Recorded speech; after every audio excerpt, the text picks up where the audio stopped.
Sejam bem-vindos. Esse é o programa Palavras Consoladoras, que trata dos conteúdos da doutrina espírita através do Evangelho de Jesus, seus exemplos e seus ensinos. Durante 15 minutos, estaremos em sua companhia, através de um diálogo esclarecedor e consolador à luz do Espiritismo.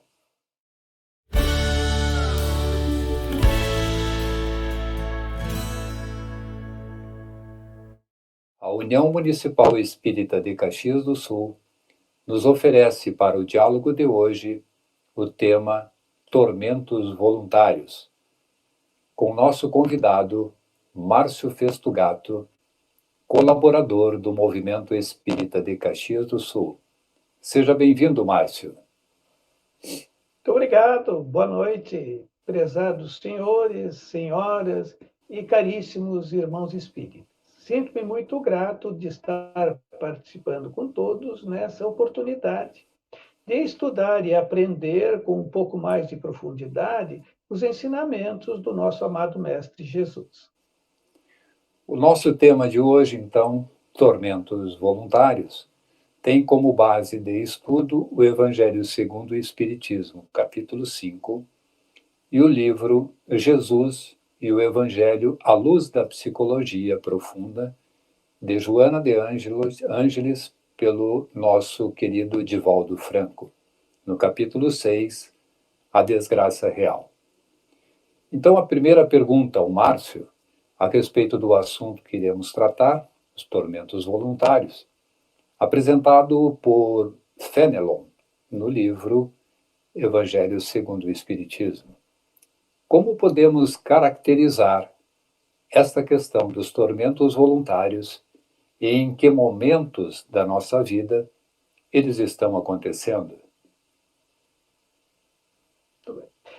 Primeiramente, vamos procurar definir um pouco essa palavra tormento, que, segundo o dicionário, significa sofrimento físico causado por algo ou alguém, por exemplo, tortura, sensação de aflição, de sofrimento psíquico, que é uma angústia, ou aquilo que é contrário à boa sorte, que as pessoas chamam de má estrela, o infortúnio, a desgraça.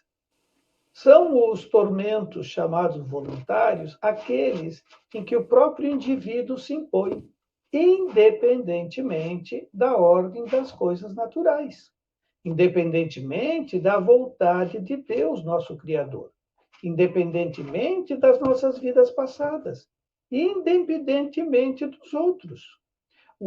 Cada indivíduo é vítima de si mesmo quando decide usar o seu livre-arbítrio, ou seja, a sua vontade, os seus desejos, contra a ordem natural das coisas.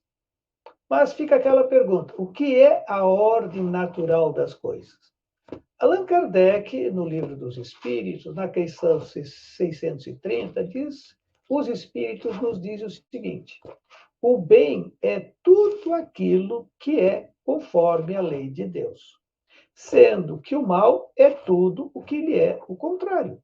Concluindo, fazer o bem é proceder de acordo com a lei de Deus, e fazer o mal é infringi-la. Portanto, são escolhas nossas. E como somos os únicos responsáveis, assumimos todas as consequências como herdeiros das nossas próprias ações, palavras e pensamentos. Fenelon, no citado livro, nos diz que o homem atual vive incessantemente em busca da felicidade, a qual felicidade incessantemente ele foge, porque aquela felicidade sem mescla não se encontra na terra. Jesus já nos disse claramente que meu reino não é deste mundo. Portanto, a felicidade não está nas coisas do mundo. Entretanto, poderia o homem, pelo menos, gozar de relativa felicidade, se não procurasse essa felicidade nas coisas perecíveis, nos gozos materiais, mas sim se a procurasse nos gozos da alma. Mas o que são gozos da alma? É tudo aquilo que produz a paz no coração, a paz na consciência. Esse é o maior prazer do espírito, a paz da consciência. Portanto, o indivíduo, cada um de nós, cria para si os sofrimentos que poderiam ser evitados. Nós, seres humanos, somos livres. Temos liberdade de pensar e de escolher. Temos a possibilidade de decidirmos sozinhos o que queremos, como queremos, para que queremos e o que fazer com aquilo que conseguimos. Especialmente porque tudo na nossa existência são experiências, boas ou ruins. Mas o problema é que muitas vezes nós ainda transformamos essa dádiva do livre pensar, do livre decidir, numa experiência ruim, trazendo-nos como consequência o sofrimento. Pensa o homem que pode decidir adquirir aquilo que quiser, mesmo que pertença aquilo que pertence aos outros. Almeja acumular mais bens do que necessita. Submete-se a futilidades. Grande problema porque despreza os valores morais. Deturpa os melhores preceitos da ética e avança sobre os direitos dos outros, não respeita mais os outros. Quer que seja respeitado, mas quer dominar os outros através do temor e não do amor, do reconhecimento. Consequentemente, decide ter na sua vida um só objetivo: ganhar, subir, satisfazer seus anseios, seus prazeres e manter a sua imagem a qualquer custo. Isso tudo são decisões da sua liberdade. De onde é que vêm essas decisões? Da sua visão materialista. Podemos até dizer, se nos for lícito, que essa visão materialista é responsável por 90% dos males, ou seja, das aflições e sofrimento dos seres humanos. São essas ideias materialistas que trazem a dor e os verdadeiros tormentos, porque elas foram geradas pelos atos do presente, da atual encarnação. Devido a quê? Imprudência, imprevidência, ganância, orgulho, egoísmo, vaidade, ambição, excesso de todas as coisas. Então, arruinam-se muitas pessoas por faltar ordem, perseverança. Arruinam-se pelo mau proceder, por não ter sabido limitar os seus desejos. Quantas doenças as pessoas teriam evitado não fosse a intemperança, os desatinos, as agressões ao próprio físico pelo uso do fumo, do álcool, da drogadição, da gula, da falta de higiene, dos excessos, abusos, promiscuidade, sexolatria, crimes e corrupções praticadas abertamente. Os espíritos superiores nos orientam muito bem na resposta que deram para Allan Kardec na questão 719 do Livro dos Espíritos. Allan Kardec pergunta: merece censura o homem por procurar o bem-estar? Resposta dos espíritos: é natural o desejo do bem-estar. Faz parte do nosso instinto evolutivo. Deus só proíbe o abuso. Deus só proíbe o abuso, ou seja, não recomenda o abuso porque é contrário à lei da conservação. Ele não condena a procura do bem-estar desde que não seja conseguido às custas de outrem e que não venha diminuir as nossas forças físicas e nem as nossas forças morais, ou seja, nem nos causar culpas e remorsos. O ser humano, indivitavelmente, é a vítima de si mesmo quando decide usar dos seus desejos e da sua vontade contra a ordem natural das coisas.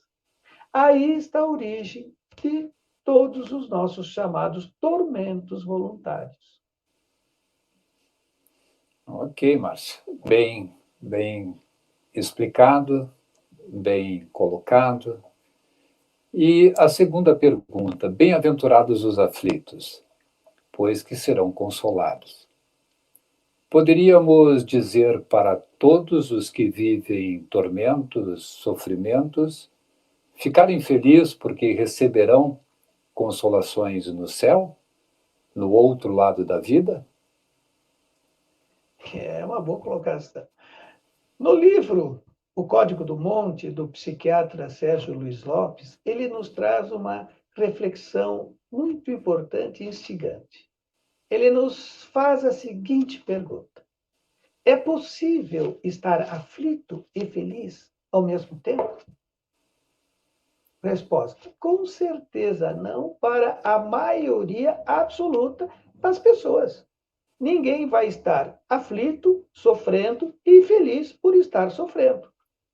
Não se pode ficar feliz enquanto se sofre. Quem está sofrendo fica triste, chora, não vai sentir alegria, não vai sentir gratidão, naqueles momentos em que está em sofrimento. Não existe nas leis morais a lei da dor ou a lei do sofrimento. Jesus não disse: bem-aventurados os que sofrem, sintam-se felizes durante o sofrimento. Ele não disse isso.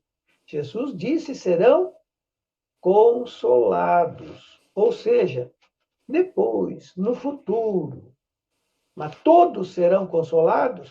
Não. Nem todos os aflitos ou aqueles que sofrem aflições vão ser consolados. Somente aqueles que entenderam o impulso iluminativo do sofrimento e, por esse impulso, agiram na sua transformação interior. Esses vão sentir os gozos da bem-aventurança. Qual é essa transformação interior que nos habilitará a recebermos o consolo? Qual? A resignação. A resignação é a virtude que nasce do sofrimento.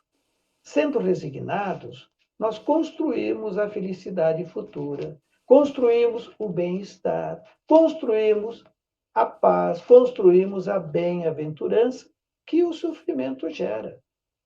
A resignação é a virtude que nos faz aceitar o que não pode ser mudado. Por exemplo, a perda física de alguém que amamos. Podemos mudar isso? Não. Uma doença incurável, uma fase avançada, tem como mudar? Não. Então, quem não se resigna continua em contínuo sofrimento. Agora, resignação não é acomodação. Por exemplo, a pessoa está passando por dificuldade financeira, mas não vai buscar trabalho. Essa pessoa está acomodada. Ela não está resignada. Então, são nos momentos de dores e dificuldades que surge o nosso crescimento. Joana de Ângeles nos orienta o seguinte: esses infortúnios resultarão mais tarde em reparação.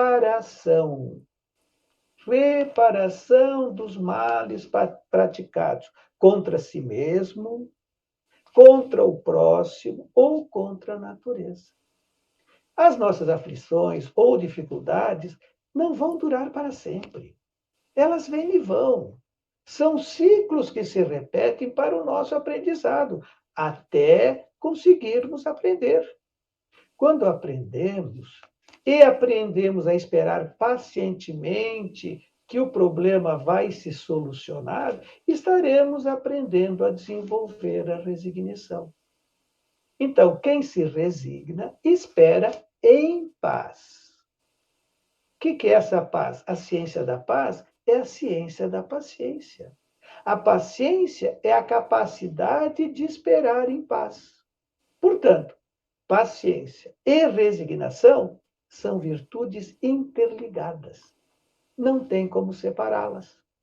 Quando Jesus disse que os aflitos serão consolados, é porque ele sabia que todos aqueles que aprenderem a se modificarem pela reeducação interior desenvolverão as virtudes consoladoras que ele tanto explicou no Sermão da Montanha. Ou seja, a resignação, a paciência, a mansidão, a humildade, a generosidade, o perdão, que liberta muitas consciências, a indulgência, a benevolência, todas elas vão nos levar evolutivamente até o amor incondicional. Então, esses são os caminhos da bem-aventurança.